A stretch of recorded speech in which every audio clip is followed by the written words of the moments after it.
presented by Gulfi Music. Rupam recording studio जीवा चौक मधुबनी। बनल ठनल छौ तोहर जवानी तो देतो घोटाला छौरा करे कटरवाला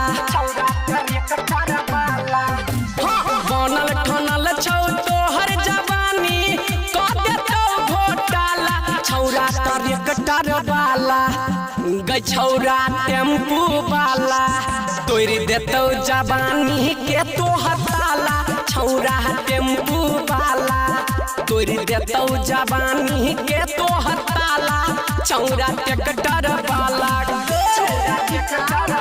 अभी आप सुन रहे हैं गायक अनिल शर्मा को।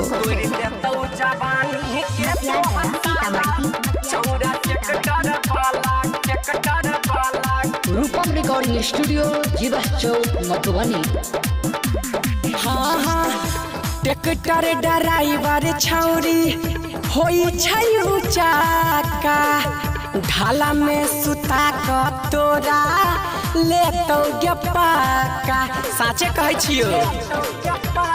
हाँ हाँ ट्रैक्टर ड्राइवर छौरी होई छै ऊंचाका ढाला में सुता क तोरा ले तो गपाका ओठो के चुसतौ गाल के मिसतौ करी है न छौरी हाला छौरा डीजे वाला ग छौरा ट्रैक्टर वाला तोड़ देतौ जवानी के तोहर ताला छौरा डीजे वाला तोड़ देतौ जवानी के तोहर ताला छौरा डीजे वाला।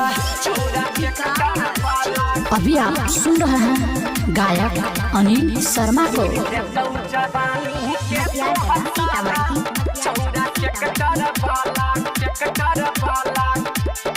presented by Gulfi Music.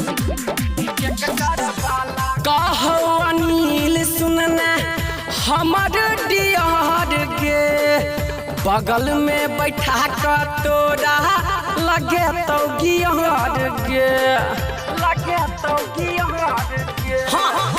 कहो अनिल सुनना हमर डियर गे बगल में बैठा कर तोरा लगे तो गियर गे भले लगा कोसी चहर तो तोहर छरत दू ताला छौरा डीजे वाला गे छौरा टेम्पू वाला तोड़ देतौ जवानी के तोहर ताला छौरा डीजे वाला तोड़ देतौ जवानी के तोहर ताला छौरा डीजे वाला।